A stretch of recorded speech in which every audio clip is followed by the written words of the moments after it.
Olá, diante de tanto sofrimento, de tantas incertezas, diante de decretos, a minha oração é que o Senhor esteja cobrindo você e sua família com todo o amor. Que seja a paz que o mundo não consegue dar, o juiz dos corações de cada um de vocês. Que o Senhor esteja protegendo a cada família nesse momento. Quero agradecer a Deus pelas vidas dos aniversariantes dessa semana.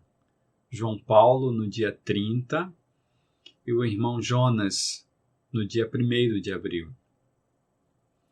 A minha oração é que o Senhor esteja fortalecendo vocês e a família de vocês. Que as palavras poderosas do Senhor sejam sempre em seus lábios e que a vida de vocês dois seja testemunho de esperança para aqueles que rodeiam vocês nesse momento, para aqueles que compartilham com vocês, que interagem com vocês no dia a dia de vocês dois. Parabéns, João. Parabéns, irmão Jonas. Avisar também que nossa reunião de oração continua acontecendo online toda quinta-feira às 20 horas. Reunião de estudo bíblico e oração. Se você quiser participar, você pode falar com Márcia, com Cláudia. Elas estão nos grupos da igreja. Você pode procurar, acessar e ver como pode participar. Da mesma forma, nossa reunião da juventude, sábado às 19 horas. Pode entrar em contato conosco, comigo, com Paulinha, com Lucas. Nós instruiremos você para você estar conosco também no próximo sábado, na reunião da juventude. Nós estamos caminhando, falando sobre esperança, sobre amor, sobre fé, sobre discipulado. E nas últimas semanas eu tenho falado muito sobre isso. No dia 14, eu falei sobre diante da imagem do religioso, decisão e contradição. O Evangelho é alvo de contradição desde o princípio, quando eu trouxe a imagem de Simeão colocando Jesus no colo e dizendo que ele seria destinado a causar queda e o surgimento de muitos em Israel, e a ser sinal de contradição. Vimos que a missão revela esta contradição. E o Senhor Jesus disse que basta o seu servo ser como mestre. A gente vai ampliar um pouquinho esse pensamento hoje. Vimos que a espada é comportamento que divide, revelando as intenções do coração. E vimos que o amor revela quem é quem. Na semana passada eu trouxe as crenças embaraçam uma visão restaurada. Nós falamos um pouco sobre aquele homem, aquele cego que Jesus restaurou a visão dele e ele viu homens como árvores andando. Depois, Jesus coloca a mão sobre ele novamente e ele restaura a visão totalmente. Aquele homem viu alguma coisa, mas sua visão ainda não estava nítida. O que se vê dependendo das crenças que se tem. E Jesus explica claramente através das suas atitudes. Saia do meio que lhe afasta da visão clara, límpida. E não viva pelo que vê. O Evangelho é claro sobre isso também. Hoje nós veremos um texto que eu tenho falado muito sobre ele. Mas eu quero trabalhar um pouquinho com ele hoje. Mateus capítulo 16, nos versos 21 a 28. Mateus 16, 21 a 28. Eu quero destacar o verso 24, mas nós vamos ler o texto todo. Diz assim o Evangelho.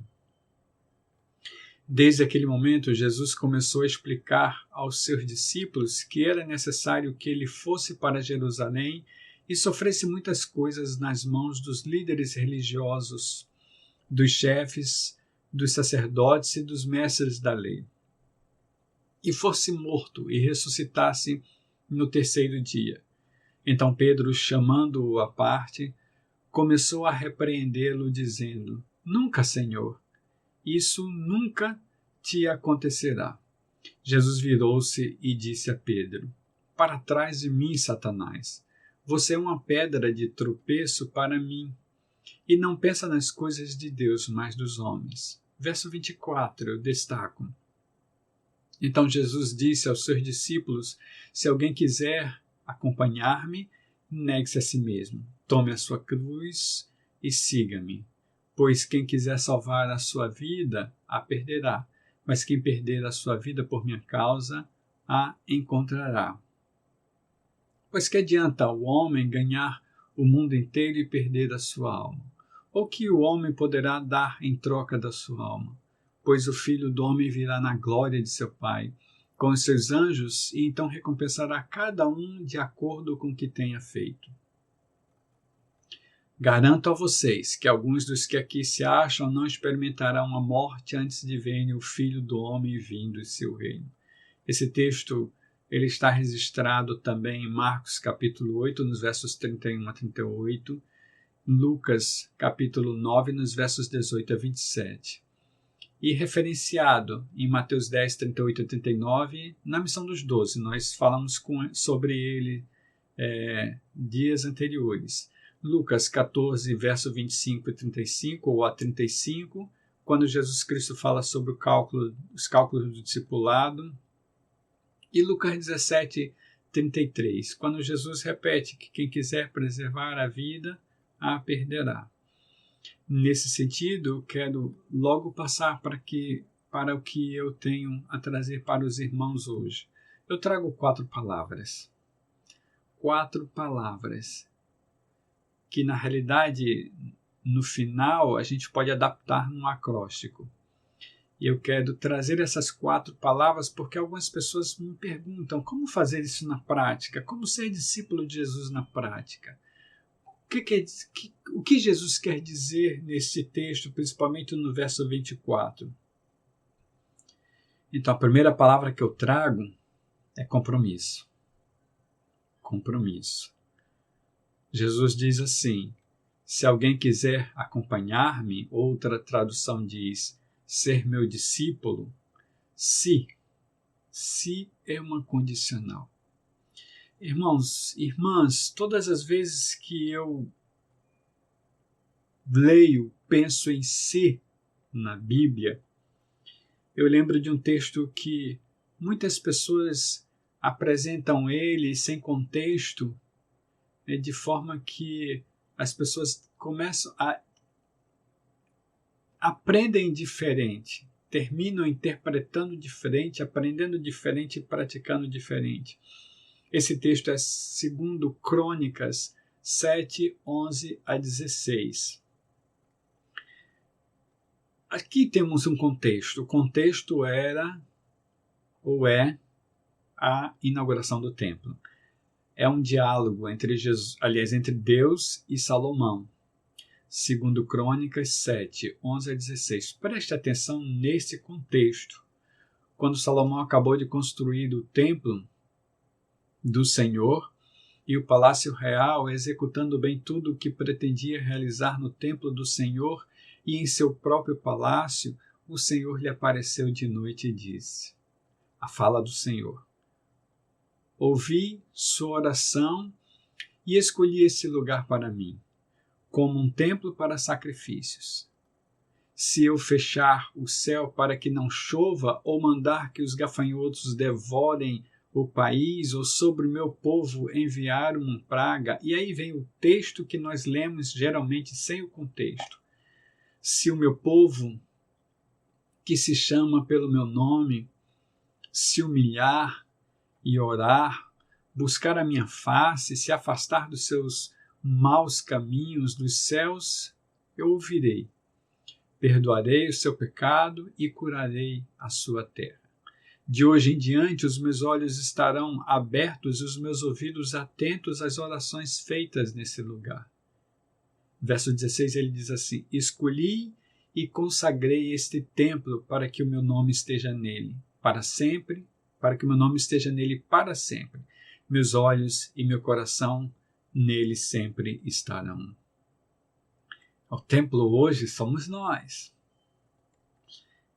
E é interessante o contexto aqui, porque na continuidade do texto, eu não vou ler porque é muito grande, mas os versos 17 a 22, Deus continua, e a fala seguinte dele é interessante para Salomão. Ele diz assim: se você andar segundo a minha vontade, como fez seu pai Davi, fizer tudo o que eu ordeno a você, obedecendo os meus decretos e as minhas leis, e aí ele dá continuidade, tá? Você pode ler o texto. Na realidade, o contexto desse texto é: o povo tinha aí, a partir daí, o templo de Salomão. O povo idólatra de Israel, o povo desobediente de Israel tinha o templo a partir daí. E Deus é claro: se por causa dos pecados de vocês vier como é que eu diria? A disciplina, então vocês podem orar. Mas olha só, a palavra não é oração como muitos acham, muitos pregam, muitos falam, tirando o texto do contexto.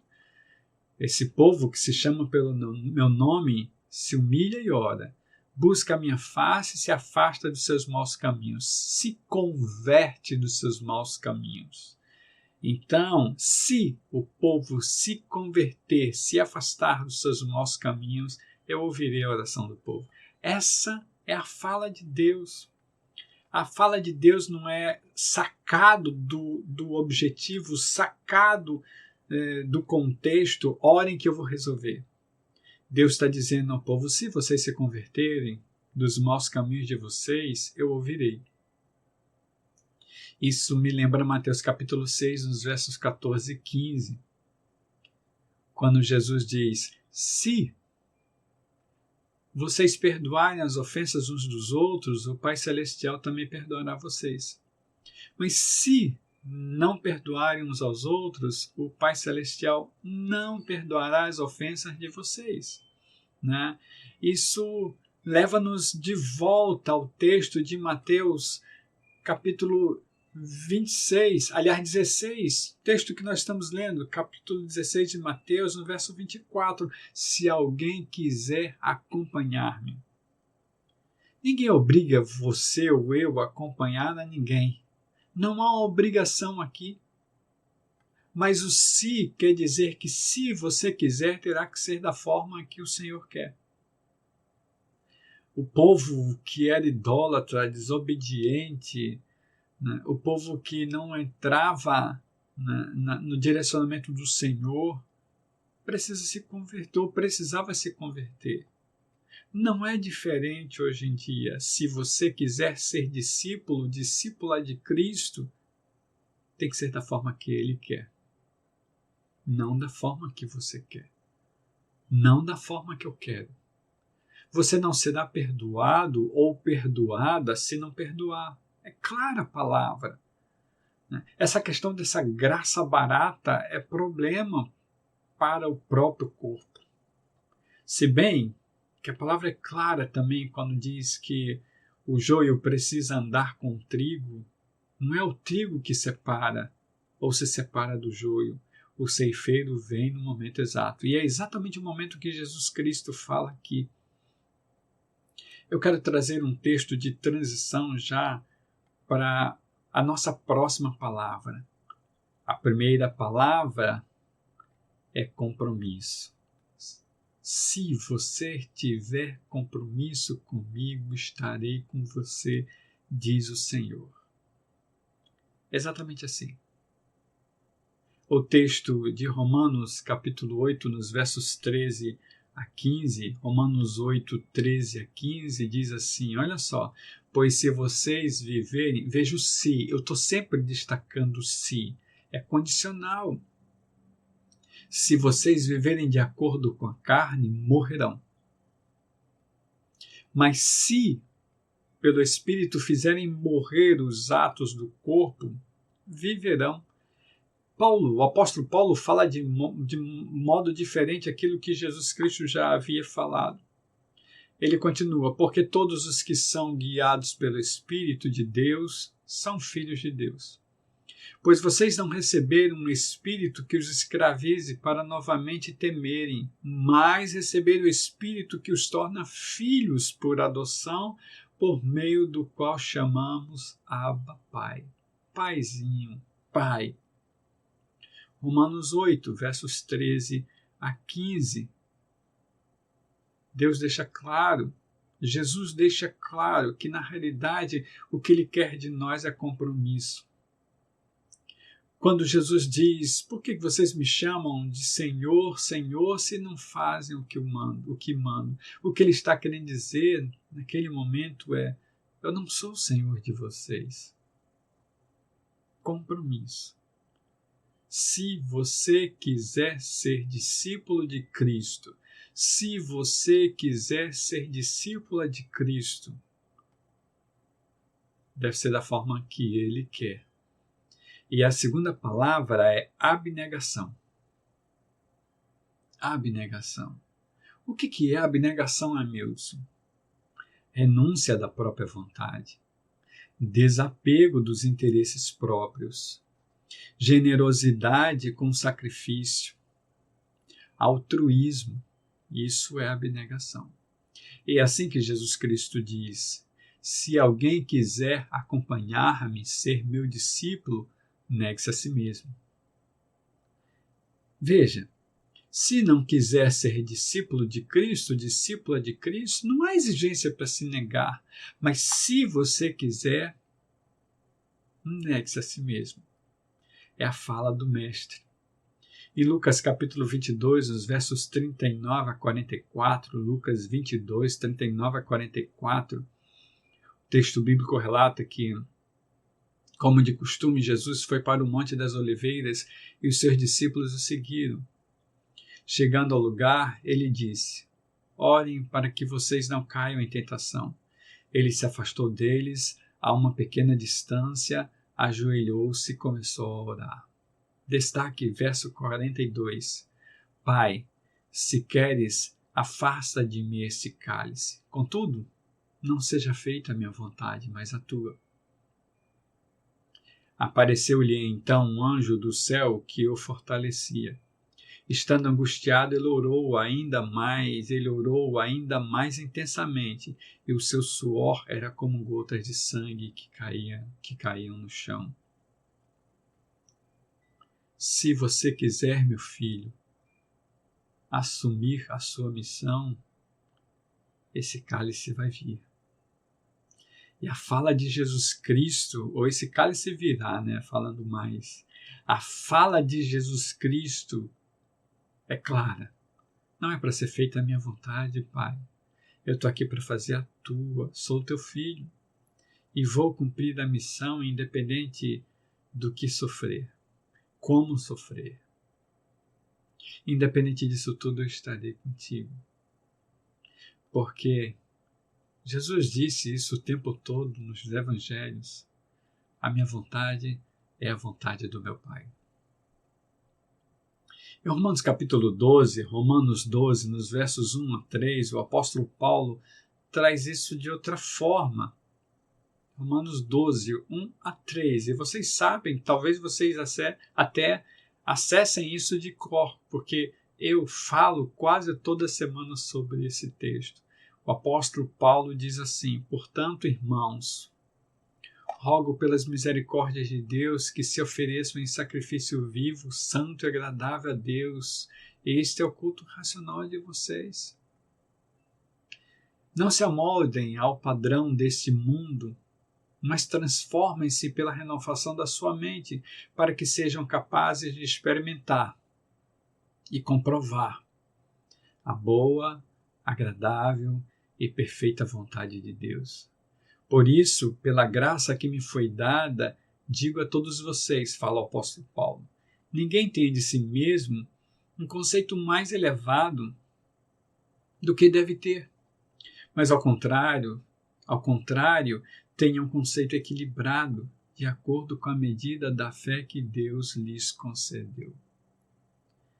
Veja como o texto roga abnegação.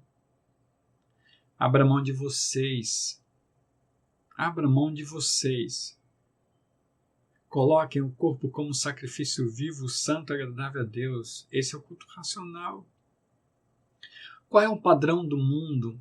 O padrão do mundo é um suplantar o outro. Jesus fala sobre isso, não deve ser assim entre vocês. O padrão do mundo é um querer tirar vantagem a partir do outro. O padrão do mundo é um esfaqueando o outro, um passando o outro para trás. O padrão do mundo é o que importa é levar vantagem. O padrão do mundo é faço qualquer coisa para que eu esteja na frente, independente de quem está atrás de mim e o que sofre quem está atrás. Esse é o padrão do mundo. Mas não é assim que o Senhor quer. Se alguém quiser ser meu discípulo, negue-se a si mesmo. Se alguém quiser ser minha discípula, negue-se a si mesmo. Esse é o padrão do Senhor. Coloque o seu corpo como um sacrifício vivo, santo e agradável a Deus, que foi o que Jesus Cristo fez no Getsemane. Esse é o culto racional.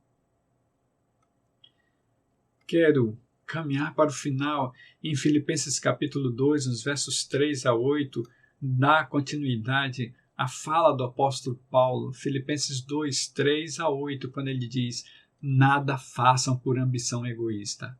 Esse é o padrão de Deus. Ou por vaidade, mas humildemente considerem os outros superiores a vocês mesmos. Não é o padrão do mundo, né? O mundo não te ensina assim. As aulas não acontecem assim. Os treinamentos é para que sempre você esteja sobrepujando, ganhando o outro. As disputas são valorizadas. As produções são almejadas. Quanto mais você tem, mais você quer. Esse é o padrão do mundo. Mas vejam o que o Senhor fala. Não façam por ambição egoísta ou por vaidade, mas humildemente considerem os outros superiores a vocês mesmos. Cada um cuide não somente dos seus interesses, mas também dos interesses dos outros. Seja a atitude de vocês a mesma de Cristo Jesus. Esse é o padrão do Senhor. Ele diz: seja a atitude de vocês a mesma de Cristo Jesus, que, embora sendo Deus, não considerou que o ser igual a Deus era algo que devia apegar-se. Eu gosto muito da tradução que diz aferrar-se. Verso 7, Filipenses 2, 7. Mas esvaziou-se a si mesmo, vindo a ser servo, tornando-se semelhante aos homens, e sendo encontrado em forma humana, humilhou-se a si mesmo e foi obediente até a morte e morte de cruz. Se alguém quiser ser meu discípulo, diz o Senhor, negue-se a si mesmo. Se alguém quiser ser minha discípula, diz o Senhor, negue-se a si mesmo. Nesse sentido, precisamos entender compromisso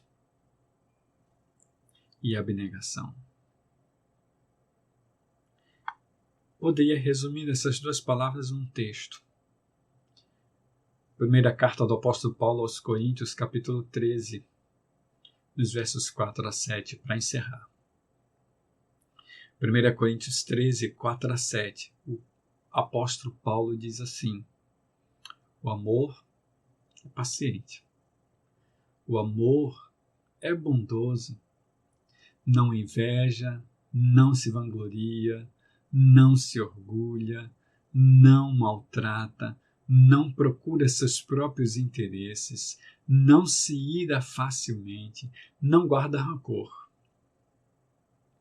O amor não se alegra com a injustiça, mas se alegra com a verdade.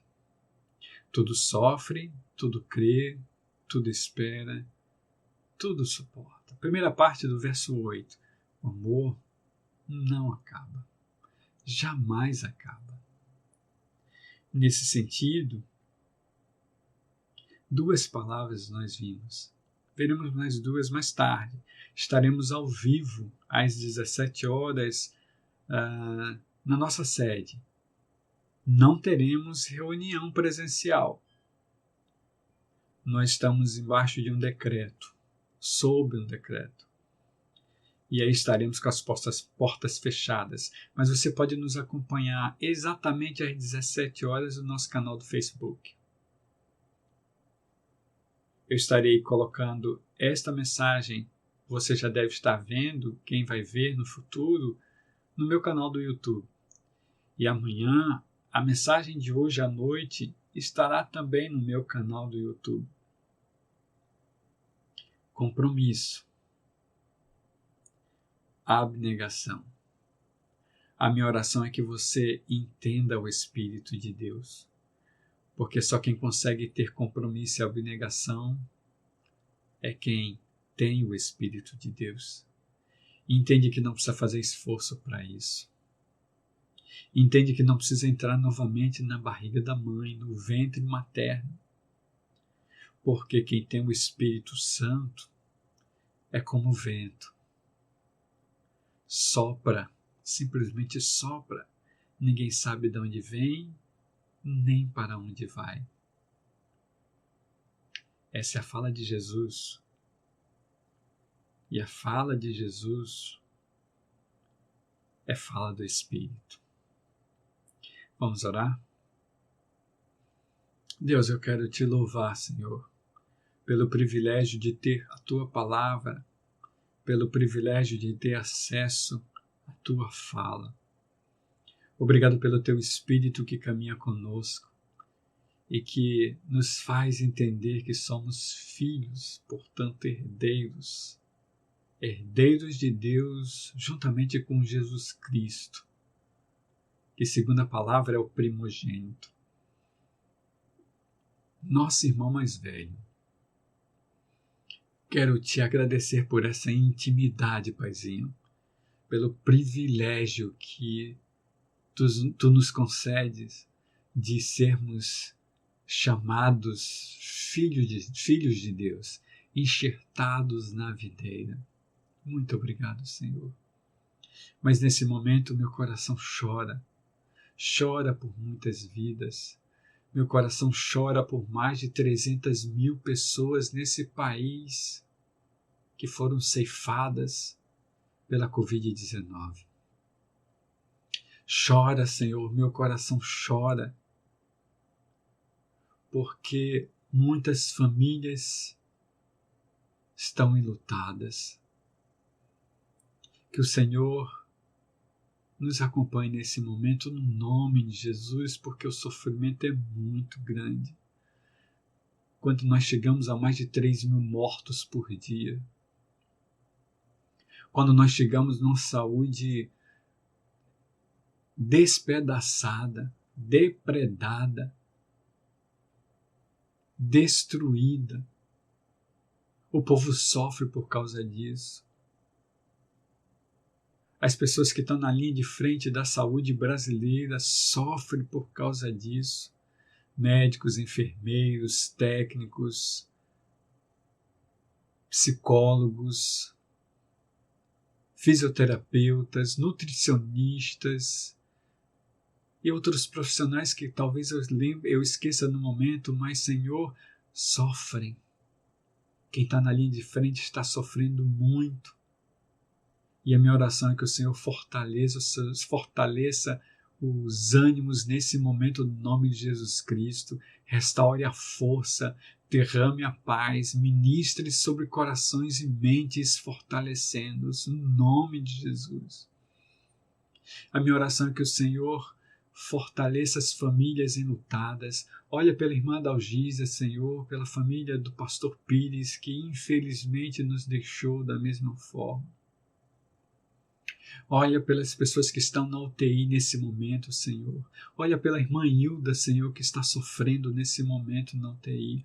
Olha pela tua serva, Senhor. Coloca as tuas mãos sobre ela. Coloca as tuas mãos sobre ela e que seja feita a tua vontade no nome de Jesus. Oro por ela.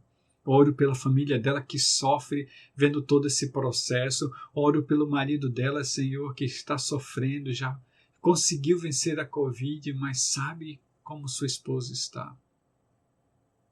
Oro, Senhor, continuo orando pelas pessoas que eu conheço que estão sofrendo com a Covid. Que o Senhor tenha misericórdia deste país. Que o Senhor coloque nos corações e nas mentes dos políticos que, em vez de olharem para o povo, estão se degladiando por causa de política partidária.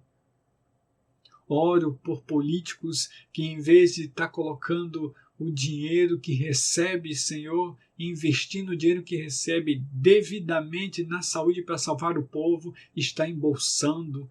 Oro para que esses políticos, Senhor, sejam conscientizados pelo Senhor e que o Senhor faça valer a sua justiça no nome de Jesus, porque é assim que o Senhor diz: olhem pelos mais necessitados.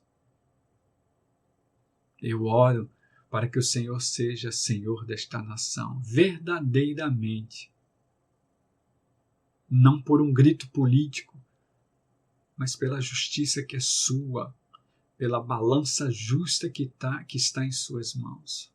Eu oro. Enfim, Deus, que o Senhor derrame a sua paz sobre o nosso país, que o amor do Senhor esteja sobre o nosso país, que o Senhor olhe para a sua igreja e mostre o que tem que ser feito, porque eu sei que o Senhor está indicando. A palavra é clara. Precisamos ter compromisso com a fala do Mestre. Ministrar abnegação para que nós possamos ajudar os mais necessitados.